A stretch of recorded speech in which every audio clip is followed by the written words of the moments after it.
মধুময় শ্রীধাম বৃন্দাবন ধাম কি, জীব গোস্বামী পাদ কি, জীব গোস্বামী পাদ কি, জীব গোস্বামী পাদ কি। এবার জীব গোস্বামী পাদের কাছে বাচ্চা ছেলেটা গিয়ে হাজির। জীব গোস্বামী পাদ বাইরে এসে বলছে, এই খোকা, এই খোকা, কি নাম রে বাবা তো? আমার নাম? হ্যাঁ তোর নাম, সামনে কি নাম তো? আমার নাম হচ্ছে ওই আমার নাম হচ্ছে দুঃখী কৃষ্ণ দাস। কি বললে? এই দাঁড়া দাঁড়া দাঁড়া দাঁড়া, এই সামনে সামনে সামনে, নামটা আগে ঠিক করে বলার চেষ্টা করে। কি না, আমার নাম হচ্ছে দুঃখী কৃষ্ণ দাস। দুঃখী কৃষ্ণ দাস এইরকম আবার কারো নাম হয়? জীব নিত্য কৃষ্ণ দাস, ইহা ভুলি গেলা, আর তে কারণে মায়া পিশাচি গলায় বাঁধিলা। যারা কৃষ্ণের দাসত্ব ছেড়ে দিয়ে মায়ার দাস হয়েছে তারা কোনোদিন দুঃখ পায় না। তুমি একবার বলছো কৃষ্ণ দাস, আবার তার আগে বলছো দুঃখী। যে দুঃখী হয়, যে কৃষ্ণ দাস হয়, সে তো দুঃখী হতে পারে না। তখন হাত জোড় করে বলছেন গোস্বামী, না না, ওই আপনি যেটা ভাবছেন ওটা নয়। আমার আসলে না মা বাবা আদর করে আমার একটা নাম রেখেছিলেন দুঃখী, আর আমাকে যিনি দীক্ষা দিয়েছেন ওই ওই গুরুদেব আমার একটা নামকরণ করে দিয়েছেন, সেটা হলো কৃষ্ণ দাস। ওই যে জিজ্ঞেস করে ওই মা বাবার দেওয়া নাম আর ওই দীক্ষা গুরুর দেওয়া নাম, দুটো নামকে একসঙ্গে মিশিয়ে দিয়ে বলি দুঃখী কৃষ্ণ দাস। ও আচ্ছা, এইবার আমি বুঝতে পারলাম। কিন্তু বাবা একটা কথা বলি, ঠিক আছে ঠিক আছে, ও বিষয়টা ছেড়ে দাও। এবার তুমি আমায় বলো, তুমি যে দীক্ষা নিয়েছো কোন গুরুর কাছ থেকে দীক্ষা নিয়েছো? তোমার গুরুদেবের নামটা কি? আমার গুরুদেবের নাম হচ্ছে হৃদয় চৈতন্য ঠাকুর। মানে হৃদয় চৈতন্য ঠাকুর? দাঁড়া দাঁড়া, হৃদয় চৈতন্যের কাছ থেকে দীক্ষা নিয়েছো মানে? আমি তো তোমার সঙ্গে আর বেশি কথা বলতে পারি না, কারণ একটা জিনিস তোমাকে জানতে হবে, আজকে তুমি যার কাছ থেকে দীক্ষা পেয়েছো ওই হৃদয় চৈতন্য ঠাকুর, ওনার কিন্তু আসল নামটা হৃদয় চৈতন্য ছিল না। ওনার আসল নাম ছিল হৃদয় আনন্দ ঠাকুর। এবার হৃদয় আনন্দ থেকে হৃদয় চৈতন্য নামটা কেন হয়েছিল তুমি জানো? শুনে নাও একটুখানি। তোমার গুরুদেবের নাম হৃদয় আনন্দ, আর তোমার গুরুদেবের নাম হচ্ছে গৌরীদাস পণ্ডিত। একদিনকে দোল পূর্ণিমার দিনে তোমার গুরুদেবের যিনি গুরুদেব উনি বিদেশে গেছিলেন, ফিরে আসতে পারেন। তখন তোমার গুরুদেব করেছিল কি, দোল পূর্ণিমার দিনটা বিভিন্ন ভাবে লোকজন নিমন্ত্রণ করে আশ্রমের ভেতরে বিরাট বড় একটা সম্মেলন করেছিলেন, একটা অনুষ্ঠান করেছিলেন। ইতিমধ্যেই তোমার গুরুদেব পৌঁছে গেলেন। হঠাৎ তোমার গুরুদেব এসে দেখছেন, কি আমি আশ্রমে ছিলাম না, এত বড় অনুষ্ঠান কার সাহস, কে করেছে? সবাই দেখিয়ে দিলেন তোমার গুরুদেব। সঙ্গে সঙ্গে গৌরী দাস আর কারোর সঙ্গে কথা না বলে ছুটতে গিয়ে হৃদয় আনন্দের কাছে গিয়ে বলল, রে নরাধন, তোর এত বড় সাহস, আমি আশ্রমে নেই, আমার অনুমতি না নিয়ে তুই আশ্রমের ভেতরে এত বড় একটা অনুষ্ঠান করলি, তুই আমার আশ্রম থেকে চিরকালের মতো বেরিয়ে যা। দেখুন বাবা, তখনকার দিনের সাধনা দেখো। গৌরীদাস কিন্তু কোনো কথা না বলে হৃদয় আনন্দকে ঘাড়ে ধাক্কা দিয়ে বার করে দিল। আর হৃদয় আনন্দ কিরকম সাধক ছিলেন দেখুন। গুরুদেব যখন ধাক্কা দিয়ে বার করে দিয়েছেন, কোনো কথা না, নীরব হয়ে কাঁদতে কাঁদতে বেরিয়ে গেল।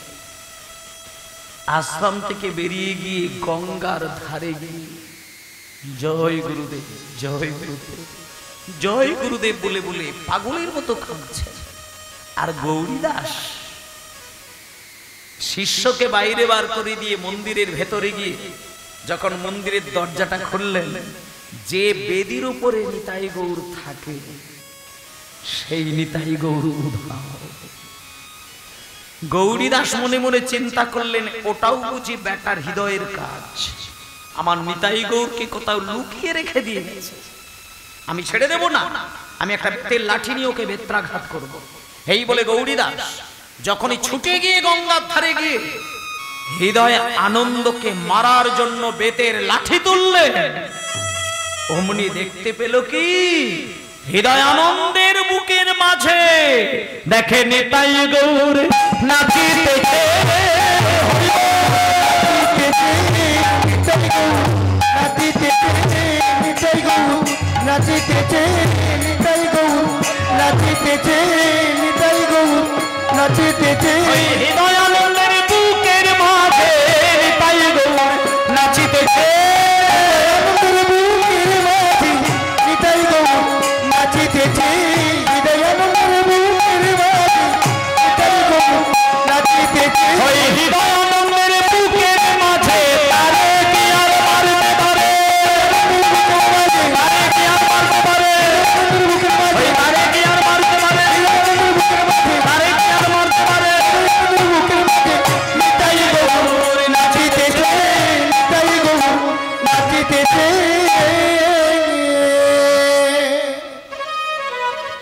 সঙ্গে সঙ্গে গৌরীদাস বেতের লাঠিটাকে ছুঁড়ে ফেলে দিল, হৃদয় আনন্দকে বুকের মাঝখানে জড়িয়ে ধরে বলছে, ওরে হৃদয়, নিতাই গৌর এরা আমার বন্ধু, আমি আজও পর্যন্ত আমার বুকের মধ্যে আমার হৃদয়ের মধ্যে আমি স্বপ্নের ঘরেও তাদেরকে দেখতে পাই না। আমি কত সাধনা করে, কত কাঁদতে কাঁদতে, কত বাসনা করি, আমি বুকের মধ্যে স্বপ্নের ঘরে আমার গৌরহরিকে দেখবো, আমি দেখতে পাই না। তুই আমার দুদিনের শিষ্য হৃদয়, তোর বুকের মধ্যে আমি দেখলাম স্বয়ং চৈতন্য মহাপ্রভু নাচছেন, তাই আজ থেকে তোর নাম হৃদয় আনন্দ নয়। যার হৃদয়ের মধ্যে চৈতন্য মহাপ্রভুকে আমি নাচতে দেখলাম, আজকে আমি সেই মানুষটার নাম রাখলাম হৃদয় চৈতন্য ঠাকুর। আজকে সেই হৃদয় চৈতন্য তোমাকে দীক্ষা দিয়েছে, আমি তোমাকে কি আপ্যায়ন না করে পারি? শোনো কৃষ্ণ দাস, হৃদয় চৈতন্য তোমাকে যখন দীক্ষা দিয়েছে, আমি তোমাকে আর কিছু কথা জানতেও চাইছি না, বলতেও চাইছি না, শুধু একটা জিনিস আমি তোমার থেকে জানবো, তুমি যে আমার কাছে এসেছো, বলো আমার কাছ থেকে তুমি কি সেবা শিখতে চাও? তখন এইবার ছোট্ট ছেলেটা বললেন, গোস্বামীপাদ, আপনার কাছে আমার গুরুদেব পাঠিয়েছেন, আপনি আমাকে শুধু শিখিয়ে দিন কেমন করে রাধা গোবিন্দের সেবা করতে হবে, আমি এইটুকু শুধু চাই। তখন এইবার হৃদয় চৈতন্য ঠাকুরের শিষ্য হিসাবে জীব গোস্বামীপাদ বললেন, ওরে কৃষ্ণদাস, তোকে কিছুই করতে হবে না, আমি তোকে একটা ঝাঁটা দিচ্ছি, সেই ঝাঁটাটি নিয়ে গিয়ে রোজ ভোরবেলায় কুঞ্জ মন্দির ঝাঁট দিবি, ওইটাই হবে তোর কৃষ্ণ সেবা। এইবার কৃষ্ণদাস সোনার ঝাঁটাটিকে বুকের মাঝে জড়িয়ে ধরেছে, ঝাঁটাটিকে বুকের মাঝে জড়িয়ে ধরেছে কৃষ্ণদাস। একটুখানি জল দাও। ঝাঁটাটিকে বুকের মাঝে জড়িয়ে ধরেছে কৃষ্ণদাস, চোখের জলে ঝাঁটাটিকে ধুইয়ে নিচ্ছে, আর মনে মনে বলছে, ওরে আমার বৃন্দাবনের ঝাঁটা রে, তোর ভাগ্যের বলিহারি যাই, তুই দিবানিশে রাধা গোবিন্দের চরণ ধুলায় স্নান করিস, আমায় কৃপা কর, আমি যেন তোর মতন রাধা গোবিন্দের চরণ ধুলায় স্নান করতে পারি। সোনার ঝাঁটাটিকে বুকের মাঝে জড়িয়ে ধরে কুঞ্জ মন্দিরের মধ্যে প্রবেশ করছে, আর রাধা গোবিন্দের জয়ধ্বনি দেবার আগে গুরুদেবের স্মরণ করেছেন, গুরু আমার লোচন আনন্দ ধায়, লোচন আনন্দ গুরু লোচন আনন্দ গুরু লোচন আনন্দ।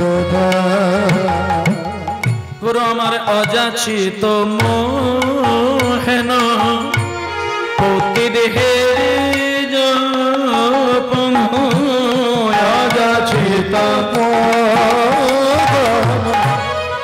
প্রতিগেরি অযাচিত প্রতিগেরি হয়ে যাচ্ছে হরিনা যাচিতে অল হরিনা আর যাচ্ছে দেয়াল হরিনা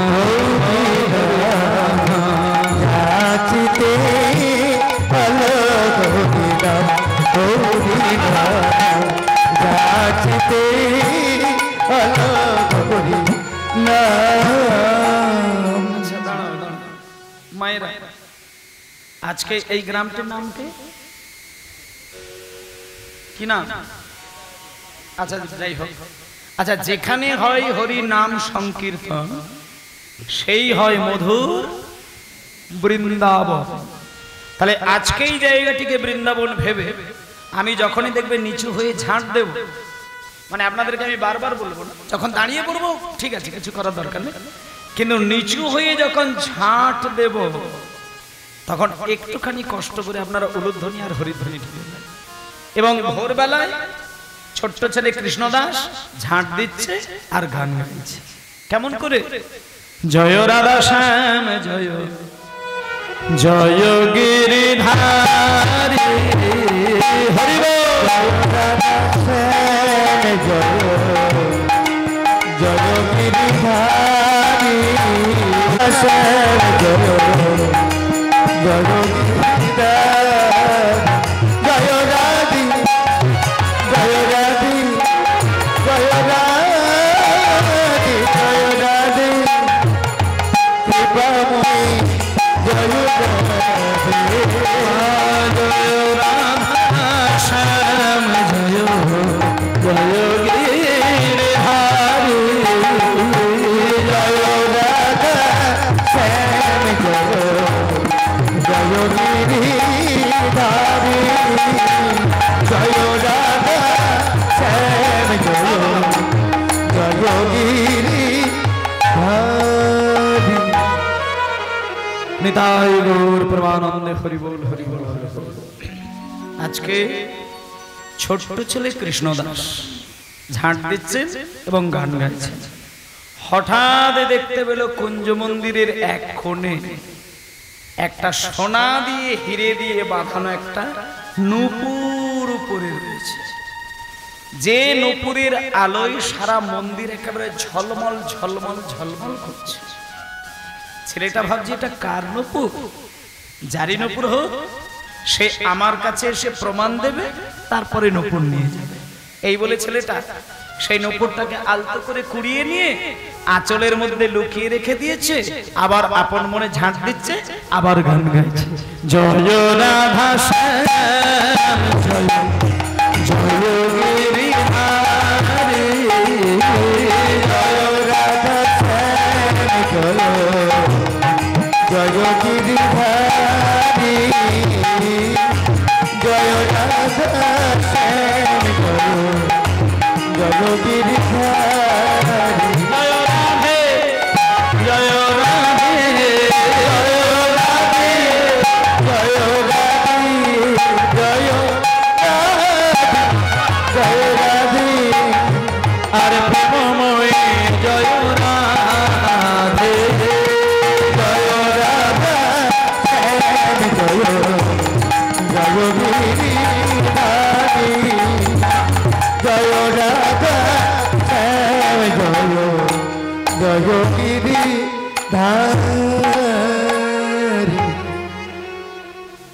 আসলে ওইদিকে একটা অদ্ভুত ঘটনা ঘটল।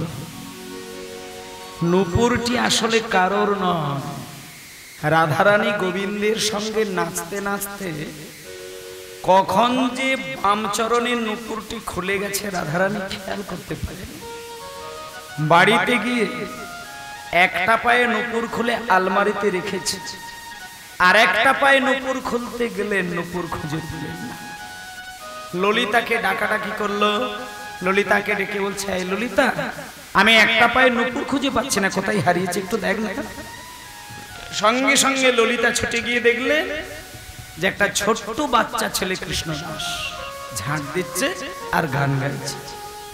পরক্ষণে ললিতা এসে রাধারানীকে বললেন, রাধে, আমি এই মুহূর্তে দেখে এলাম কুঞ্জ মন্দিরের ভেতরে একটা বাচ্চা ছেলে ঝাঁট দিচ্ছে। আমার মনে হয় ওই ছেলেটাই নুপুরটা কুড়িয়ে রেখেছে। তুই শোন, ভালো করে ঘোমটা দিয়ে ব্রজবাসিনী রূপ ধারণ করে তুই আর আমি একসঙ্গে চল বৃন্দাবন। এবার যেহেতু ব্রজবাসিনী রূপ ধারণ করে দুইজনে যাব, আমরা বাংলা ভাষায় কথা বলবো না, একটু ব্রজের ভাষায় কথা বলবো। এই বলে ললিতার সঙ্গে করি বিনোদিনী যায়, ললিতার সঙ্গে করি বিনোদিনী যায়, ললিতার সঙ্গে করি বিনোদিনী যায়, ললিতার সঙ্গে করি বিনোদিনী যায়। আর কুঞ্জ মাঝে কৃষ্ণ দাসে দেখিবারে পায়, কুঞ্জ মাঝে কৃষ্ণ দাস দেখিবারে পায়, কুঞ্জ মাঝে কৃষ্ণ দাস দেখিবারে পায়। জয় রাধা শ্যাম জয় গিরি ধারী, কুঞ্জ মাঝে কৃষ্ণ দাসে আহা দেখিবারে পায়, কৃষ্ণ দাস দেখিবারে পায়, কুঞ্জ মাঝে দেখিবারে পায়। জয় রাধা শ্যাম জয় জয় গিরিধারী, জয় রাধা শ্যাম জয় গিরিধারী, জয় রাধা শ্যাম জয় জয় গিরিধারী। দাঁড়াও আস্তে।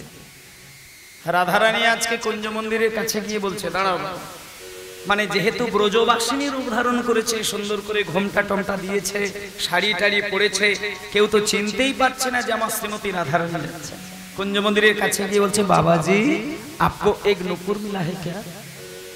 এবার হঠাৎ করে কৃষ্ণদাস এসে বলছে, নুপুর? হ্যাঁ হ্যাঁ বাবাজি, এক নুপুর। হ্যাঁ নুপুর তো আমি একটা পেয়েছি, কিন্তু এই নুপুরটা কি তোমার? রাধারানী তখন বলছে, বাবাজি ও নুপুর মেরা নুপুর। তখন ছেলেটা বলছে, দাঁড়া, নুপুরটা তোমার সেটা আমি দিয়ে দিতে পারতাম, কিন্তু একটা কথা হচ্ছে কি, আমি কিন্তু প্রমাণ না নিয়ে কিন্তু নুপুর দিতে পারবো না। তখন রাধারানী বলছি, बाबाजी आप एक काम कीजिए, आपको हथेली में जो नुपुर है उस नुपुर के साथ मेरे पैर के नुपुर मिलाते हैं, देखिए अगर दोनों नुपुर एक ही हो जाए तो आप मुझे नुपुर दे दीजिएगा। মানে বলতে চাইছে রাধারানী, তোমার হাতে যে নুপুর আমার পায়ের নুপুর দুটো মিলিয়ে দেখো, যদি মেলে তবে দেখবে, না না দেবে। তখন কৃষ্ণদাস বলছে, এটা একটা ভালো কথাই বটে, আমার হাতে যে নুপুর আর ওই চরণে সেই নুপুর কিনা, আমি দুটো নুপুর মিলায়ে দেখব, তবে কই দাও দাও চরণ বাড়ায় দাও, বাড়ায় দাও, দাও দাও চরণ বাড়ায় দাও, দাও দাও চরণ বাড়ায় দাও, দাও চরণ বাড়ায় দাও। আমি ভালো করে নুপুর মিলায়ে দেখব, দাও দাও চরণ বাড়ায় দাও, ভালো করে নুপুর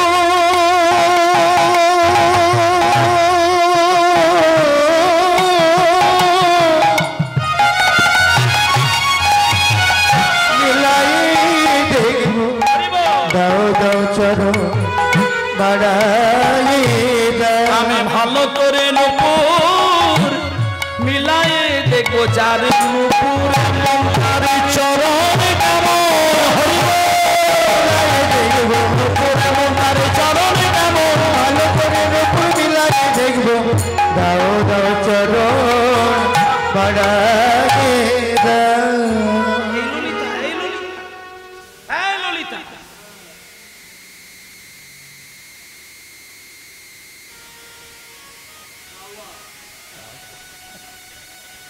এই আবার আরে ওর না হে মলোজা আঁক লেগেছে এদিকে বাবা আমার সঙ্গে এসেই কষ্ট করে বসে বসে ওঠার নাম না কোমরে ব্যথা নাকি তাহলে আবার বসে পড়ছিস কেন শোন একটা কথা বলি এ বাবাজি আমার পা বাড়িয়ে দিতে হচ্ছে কি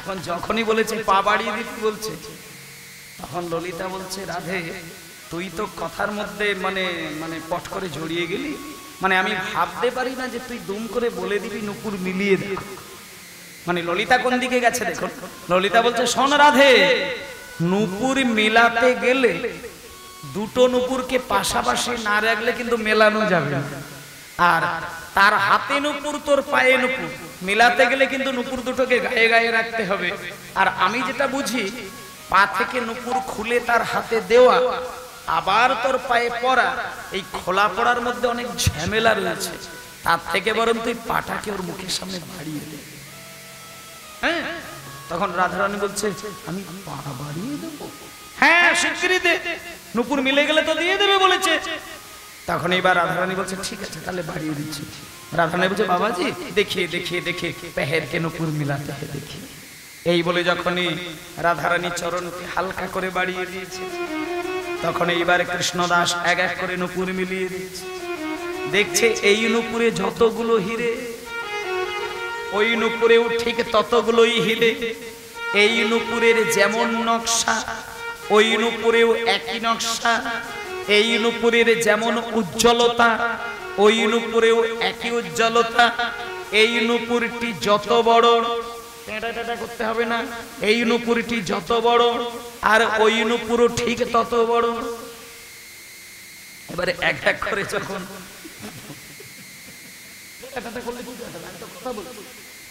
এবার যখন এক এক করে সব মিলে গেছে তখন এইবার রাধারানী বলছে কি বাবাজি নুপুর দুটো মিলেছে এইবার আমায় দিয়ে দাও তখন এইবার ছোট্ট ছেলেটা বলছে হ্যাঁ হ্যাঁ নুপুর দুটো মিলেছে কিন্তু নুপুর দুটো যে তোমার সেটা তো প্রমাণ হয়নি বলে ও মা আমার পায়ে তো নুপুর আবার প্রমাণ করতে গেলে কিসের দরকার তখন ছোট্ট ছেলেটা বলছে মানে কৃষ্ণদাস বলছে শোনো তোমার পায়ে নুপুর আছে বলেই যে নুপুরটি তোমার এটা কিন্তু প্রমাণ হবে না বলে কিরকম বলে শোনো মনে করো যার নুপুর সে একটা পায়ে নুপুর হারিয়ে আর একটা পায়ে নুপুর পরে ঘুমিয়ে পড়েছিল আর তুমি হয়তো ওই বাড়ির কাজের মেয়ে তুমি তার পায়ের নুপুরটা হালকা করে খুলে তোমার খালি পায়ে পরিয়ে নিয়ে চলে এসেছো যখনই এই কথা বললেন রাধারানীর মাথা গরম হয়ে গেল রাধারানী রেগে গিয়ে বলছে বাবাজি মুখ সামলে কথা বলবে আমি গায়ের জোরে দাবি করে বলছি নুপুরটি আমার তোমার যদি ক্ষমতা থাকে তুমি কই প্রমাণ দিয়ে দেখাও তো দেখি যে নুপুরটি আমার নয় তখন কৃষ্ণদাস বলছে ও মা তো এক্ষুনি প্রমাণ দিয়ে দেবো বলে কি করে দেবে বলে আমার কাছে এসো এই বলে মায়েরা দেখুন প্রমাণটা কি করে দিচ্ছেন দেখুন কৃষ্ণদাস কুঞ্জ মন্দিরের সব জায়গাগুলো বেশ সুন্দর করে করে ঝাঁটিয়ে ঝাঁটিয়ে পরিষ্কার করেছে কিন্তু যেখানটা নুপুর কুড়িয়েছিল ওই জায়গাটা কিন্তু ঝাঁট দেয়নি তার মানেটা হচ্ছে কুঞ্জ মন্দিরের ভেতরে হাজার হাজার লক্ষ লক্ষ মানুষের পদধূলি পড়ে গিয়ে মোটা ধুলোর আস্তরণ পড়ে যায় আর সেই ধুলোর মধ্যে যদি কেউ পা পাড়িয়ে দিয়ে চলে যায় পায়ের তলায় যদি কোনো চিহ্ন থাকে সেই চিহ্নটা কিন্তু ধুলোর মধ্যে ছাপ পড়ে যায় এবার কৃষ্ণদাস নুপুর কুড়াতে গিয়ে দেখছে যার পায়ের নুপুর সেই পায়ের তলার চিহ্ন কিন্তু ধুলোয় ঝলঝল করছে তা কৃষ্ণদাস এই জায়গাটা খুব বুদ্ধিমানের কাজ করেছে নুপুরটাকে আলতো করে কুড়িয়ে নিয়েছে কিন্তু ওই চিহ্নগুলো কিন্তু মুছে দেয় এইবার কৃষ্ণদাস বলছে শোনো আমি কিন্তু ধুলোর মধ্যে যে চিহ্নগুলো দেখে এসেছি ওই চিহ্নগুলো এখনো রেখে এসেছি আমি দেখব ওই ধুলোর মধ্যে যে চিহ্ন ওই চিহ্ন তোমার পায়ের তলায় আছে কিনা যদি থাকে তাহলে জানবো নুপুরটা তোমার, আর যদি না থাকে তাহলে অন্য কারো।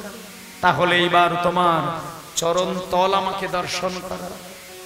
যেই চরণ তল বলেছে তখন রাধারানী চমকে গেছে। হেই ললিতা,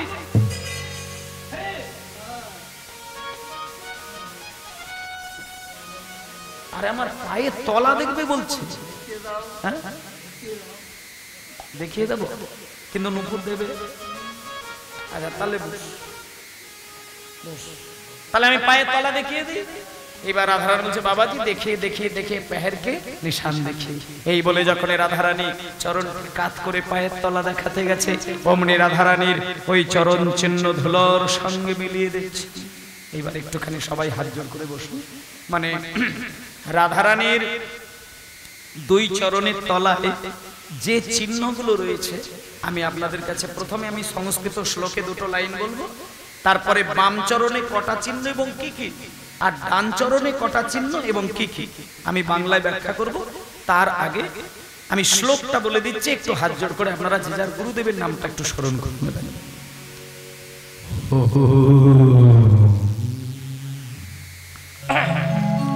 ছত্রারি ভজবল্লী পুষ্পবলয় পদ্মূর্ধ্বরে খাঙ্কোষান অর্ধেন্ত জবঞ্চ মনুজা শক্তি গদা স্যন্দনম বেদে কুণ্ডল মৎসবর্বতদ্রং ভক্তি নিহাং সৎসং পদং তং রাধা ভাবো চিরমুনহা বেশতি মহালক্ষ্যার্চিতাং খেং ভজে সতি মহালক্ষ্যার্চিতাং খেং ভজে সতি মহালক্ষ্যার্চিতাং ভজে।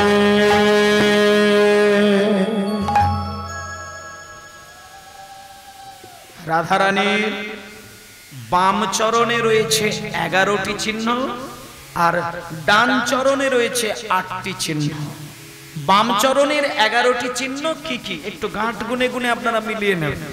আমি সুন্দর করে বলে দিচ্ছি, একটু মিলিয়ে নেবেন। বাম চরণের 11টি চিহ্ন কি কি? ছত্র, একটা ছাতার চিহ্ন ছত্র, ওরি একটা চক্র চিহ্ন, ধ্বজ পতাকার চিহ্ন, বল্লী একটা লতার চিহ্ন, পুষ্প একটা ফুলের চিহ্ন, বলয়ান একটা গোল বলয় চিহ্ন, বলয়, পদ্ম আবার একটি জায়গায় পদ্ম ফুলের চিহ্ন, ঊর্ধ্ব রেখা গোড়ালি থেকে বুড়ো আঙুল পর্যন্ত একটা লম্বা ভাবে একটা রেখা রয়েছে যেটা ঊর্ধ্ব রেখা।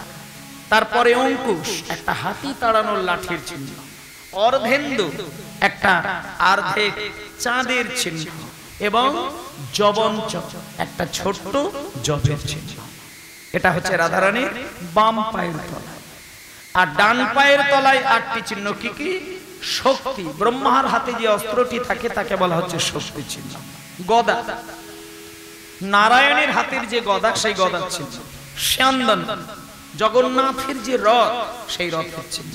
বেদী, একটা সোনার ছোট্ট বেদীর চিহ্ন। কুণ্ডল, কানের একটা কুণ্ডলের চিহ্ন। মৎস্য, একটা মাছের চিহ্ন। পর্বত, একটা পর্বতের চিহ্ন।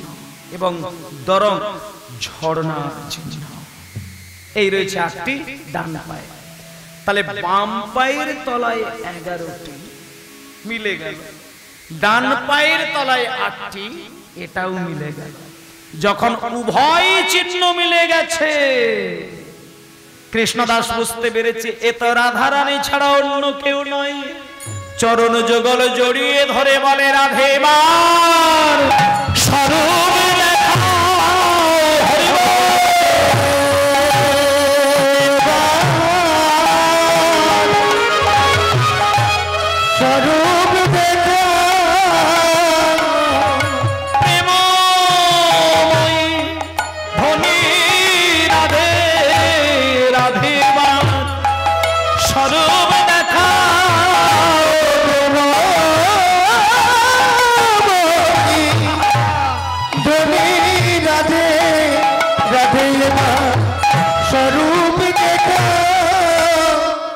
যখনই বলেছে রাধে বার স্বরূপ দেখাও বলে আছাড় খেয়ে পড়ল কৃষ্ণ।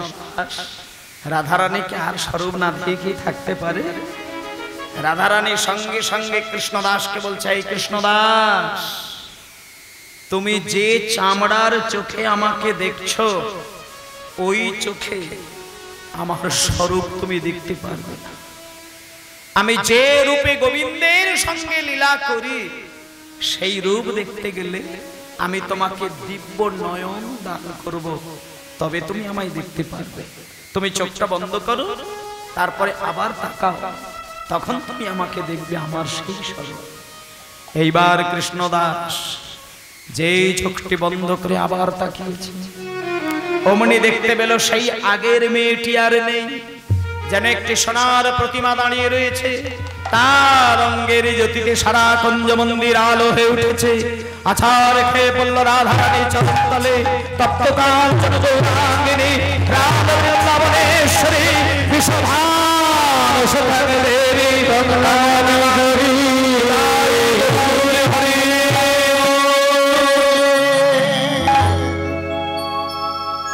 আছাড় খেয়ে পড়ল রাধারানীর চরণতলে। এইবার কৃষ্ণদাস বলছে, ওরে রাধারানী বলছে, ওরে কৃষ্ণদাস, এই কৃষ্ণদাস শোন, আমাকে একবার নূপুরটি দে, আমি তোর কপালে একটা বার শুধু ছুঁয়ে দেব। এই বলে মায়েরা কৃষ্ণদাসের হাত থেকে রাধারানী নূপুরটি নিয়ে কৃষ্ণদাসের কপালে একবার শুধু ছুঁয়ে দিলেন। আর যেই ছুঁয়ে দিল, নাক থেকে মাথা পর্যন্ত একটা নূপুর আকৃতির তিলক হয়ে গেল, একেবারে নাক থেকে মাথা পর্যন্ত। এইবার কৃষ্ণদাস বলছে, রাধারানী বলছে, কৃষ্ণদাস, আমাকে তুমি চোখ বন্ধ করে রাধিকায় নম বলে নূপুরটি দান করো।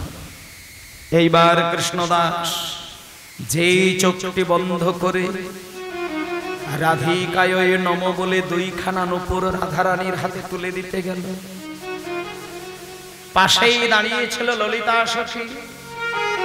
ললিতা সখী বলছে, ওরে ছেলে, রাধারানীকে কেউ চোখের সামনে দেখতে পেলে কেউ কি নূপুর হাতে তুলে দেয়?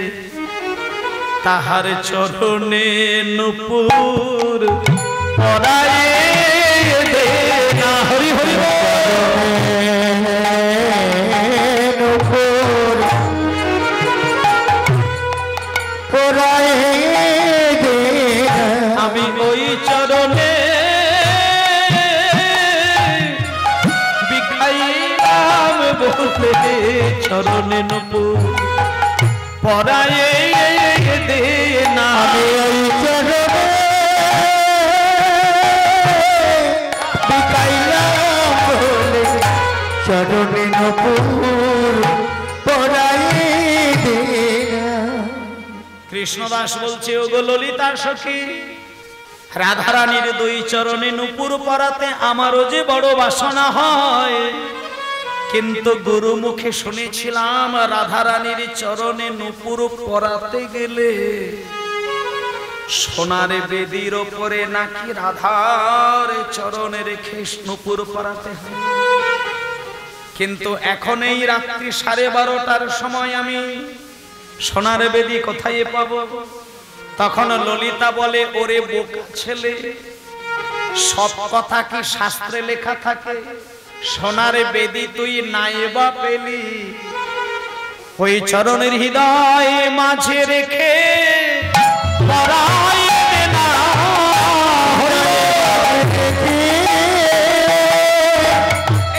পরায়ে দে না। আমি ওই চরণে বিকাইলাম বলে হৃদয় মাঝে পরায়ে দে না। আমি ওই চরণে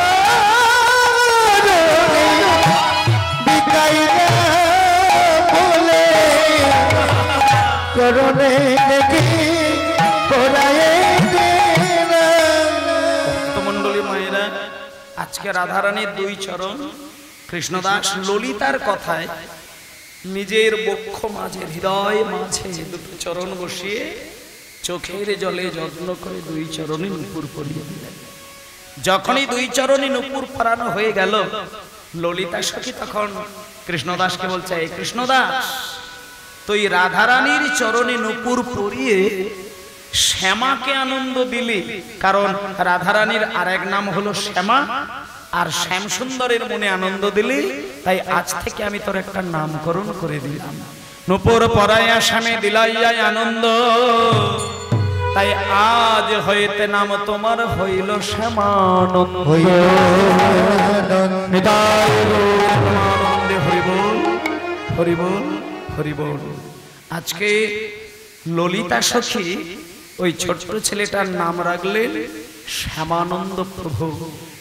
আপনারা বৃন্দাবনে গেলে শ্যামানন্দ প্রভুর আশ্রম এখনো দেখতে পাবেন, এবং ওইখানে গেলে দেখতে পাবেন আমরা যেমন যে তিলকটা করি দুটো রেখা থাকবে আর নাকের উপর একটা ফোঁটা থাকবে, কিন্তু শ্যামানন্দ প্রভুর সম্প্রদায় থেকে যারা দীক্ষিত তারা কিন্তু এই রকম তিলক করেন। তাদের তিলকটা হচ্ছে নূপুরের আকৃতির তিলক, যেটা সাক্ষাৎ রাধারানী ওই কৃষ্ণদাসের কপালে নূপুর ছুঁইয়ে দেবার সময় যে নূপুরের ছাপটা কৃষ্ণদাসের কপালে হয়ে গেছিল, ওই ছাপ এখন ওই শ্যামানন্দ প্রভুর সম্প্রদায়দের মধ্যে দেখা যায়। সারা ভারতের মধ্যে, বাংলার মধ্যে শ্যামানন্দ প্রভুর সম্প্রদায় যারা দীক্ষিত থাকেন তাদের কিন্তু ওই নূপুরের আকৃতির তিলক এখনো সবাই করে। এবার দেখতে দেখতে এবার রাধারানী বলছে, এই কৃষ্ণদাস, আর একটুখানি অপেক্ষা কর, আমার গোবিন্দকে ডাকি প্রাণ ভরে যুগল রূপ দর্শন করবে। সঙ্গে সঙ্গে রাধারানীর আহ্বানে প্রাণ কৃষ্ণ এসে দাঁড়ালেন এবং রাধা আর কৃষ্ণ যুগল রূপ দর্শন করালেন। এদিকে ললিতা আর শ্যামানন্দ প্রভু যুগল রূপ প্রাণ ভরে দর্শন করতে লাগলেন। শ্যামানন্দ ভনে নিকুঞ্জে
সকালবেলা গিয়েছিলাম বৈষ্ণব আচার্য নরোত্তম দাসের জীবন কাহিনী, আর এখন শুনলাম একজন বিশিষ্ট ভক্ত যিনি হলেন শ্যামানন্দ প্রভু, এবং সেই প্রভুর নূপুর কুড়িয়ে পেয়েছিলেন যে শ্যামানন্দ প্রভু। আসতে বাবা, প্রণাম না।